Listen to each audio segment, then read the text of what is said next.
Wow. Greetings from the basement. This is another installment of Look What I Found. It's an MTD Artist for transparent blue. Again, it seems like it's so dark down here you really can't see what's going on with these colors. If I had a professional studio with lights, I would be wasting a lot of money on that. But anyway, so this was a base that I picked up for very, very little money, and it is a pretty amazing bass. It's really nails the whole kind of early mid Stingray, super mid aggressive.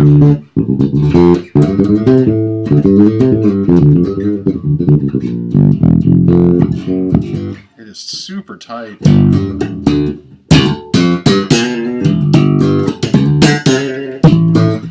Very aggressive. And by aggressive, I mean the tone.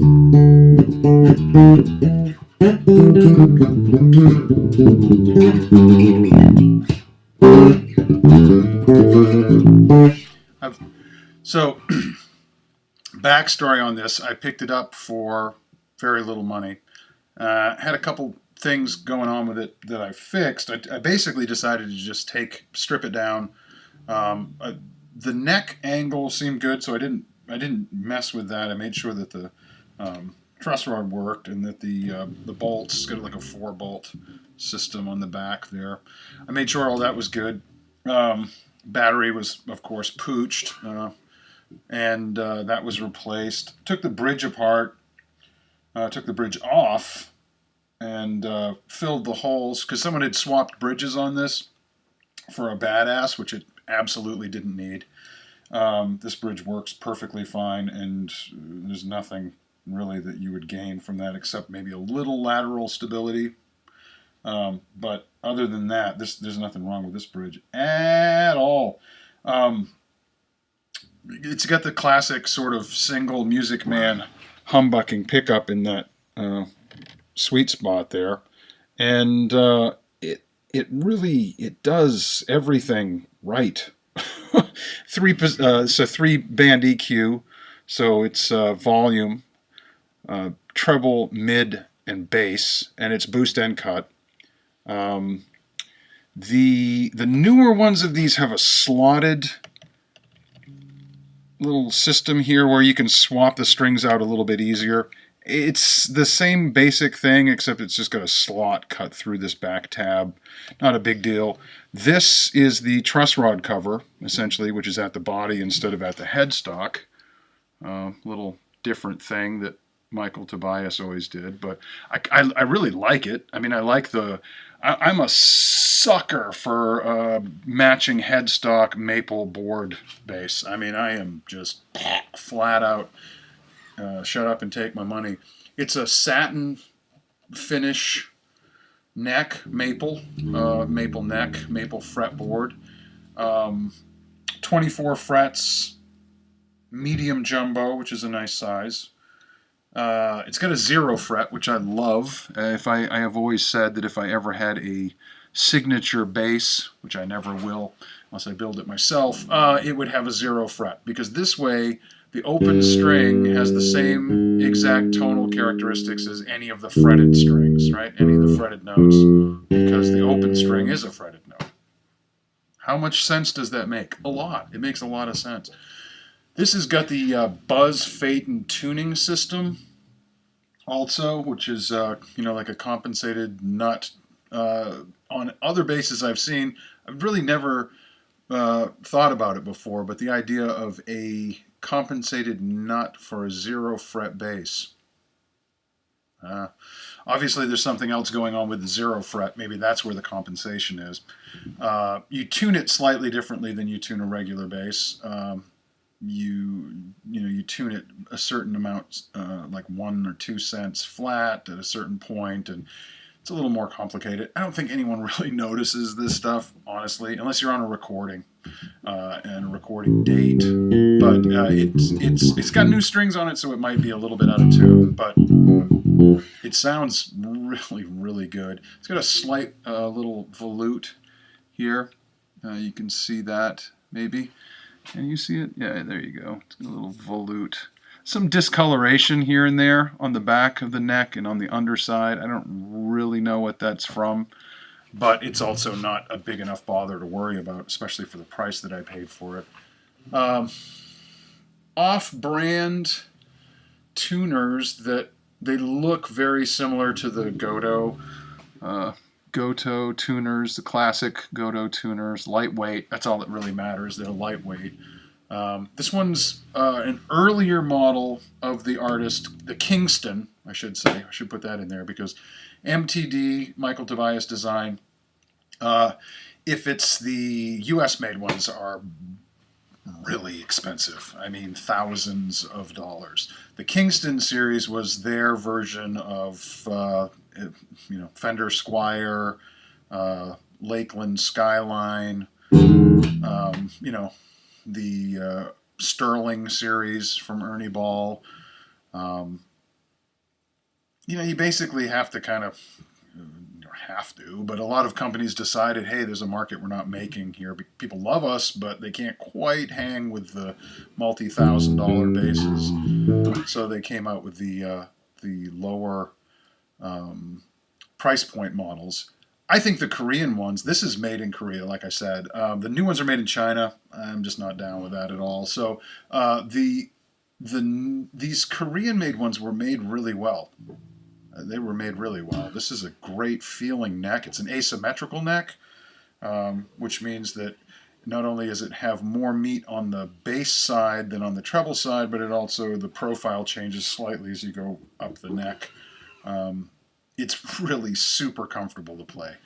My first MTD I ever played was an MTD Kingston that was, I can't remember the guy's name. He played with a friend of mine up in Maine, and he had one. It had a funky looking pick guard, like a shark tooth shaped pick guard. I just remember it sounded amazing, and it was the same exact layout. It's the same basic idea of the same bass, and I loved that. And I just played it at a gig. I sat in and played on a tune, and I went, what the hell just happened? It's so tight,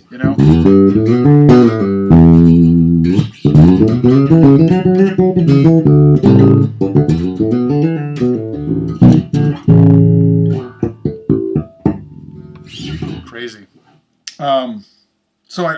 So it's also really lightweight because this is a basswood body, and I weighed it on the scale and it came in just over 8 pounds. So it was like 8 pounds 2 ounces. Light as a feather. This thing feels amazing. Now I bought it to sell it, but here I go again. I'm like, am I going to sell this? I mean, this is super resonant, super lightweight. Like I said, I set it all up. Made sure the truss rod was working properly. It had a good set to it, so I left that alone. But adjusted the bridge, intonated it, moved the pickup up so that it had more output. Now it's almost got too much, so I had to tweak it back down a little bit. Cleaned it all up, and put strap locks on it. The strap knobs were kind of funky, and someone had stripped out one of the screws. But with all that said and done, this is a crazy nice playing bass.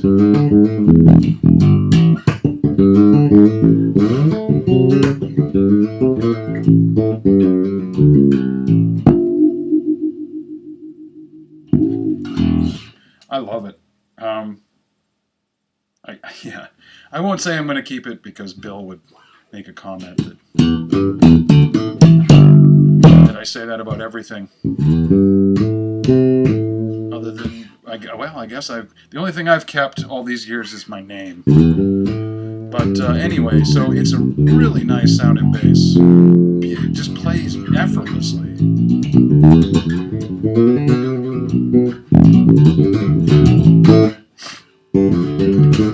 I mean, it's ridiculous. It just plays so easily.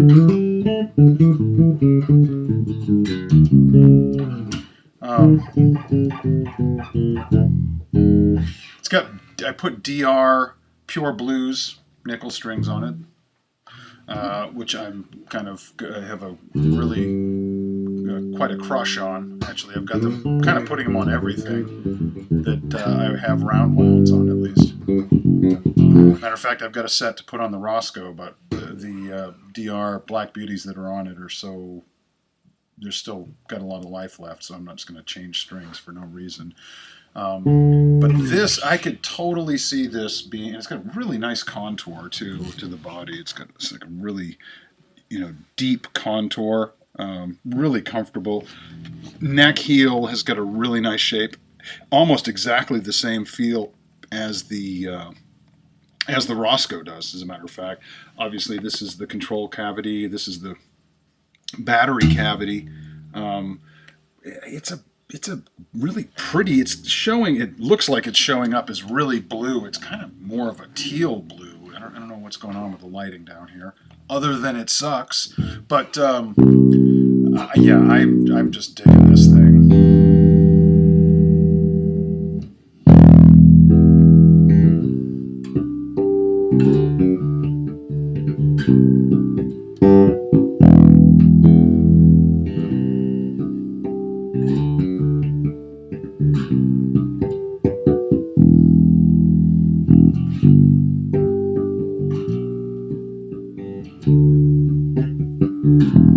Yeah, it makes me want to play things I don't know. So that's good.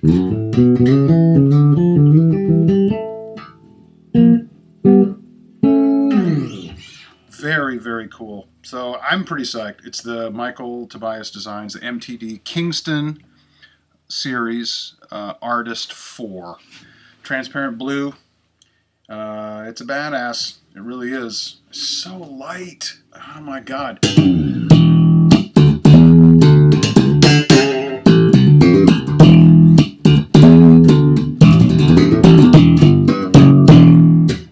I would definitely say this is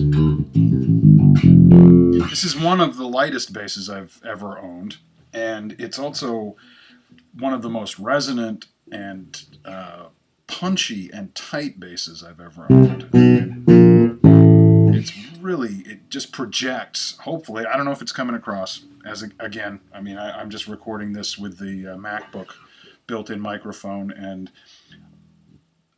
this is actually the Fender Rumble 40 amp that's just sitting over here in the corner. So there's no mic on it. Meh. This is just the room, ambient room sound.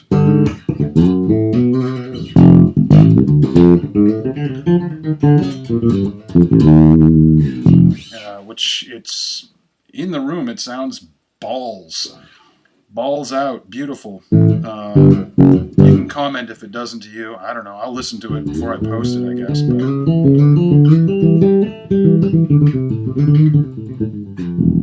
they did, like I said, they made some changes to this this specific model. I know and I think they've discontinued it.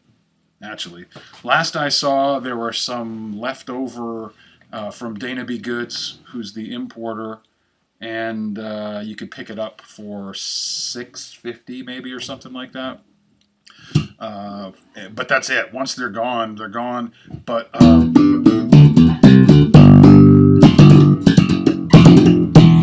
if you want to get into one used, if you see one of these and it's in the $300, $400 range, go for it. Literally go for it. It is a solid bass. All the hardware is super solid. The person that had this before, at one point, had completely upgraded everything on it. I think that was a huge waste of money, honestly.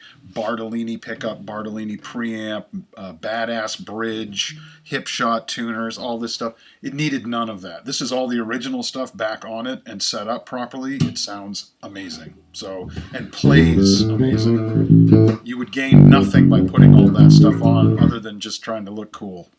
I think it looks cool just the way it is. And, at the price I paid for it, it looks way cooler than what that other person had in it.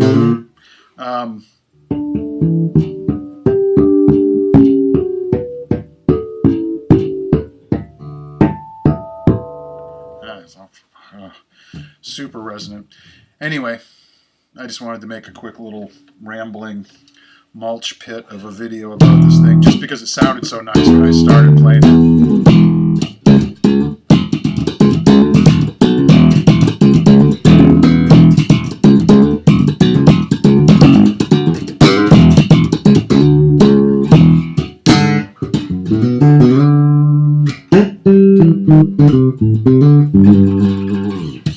Very cool.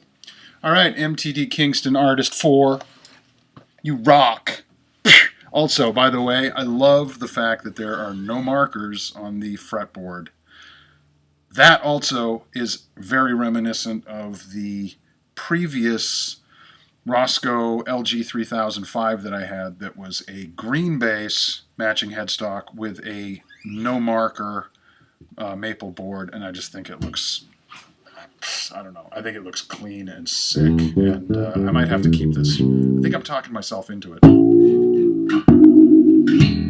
I need some gigs. Give me a gig, man.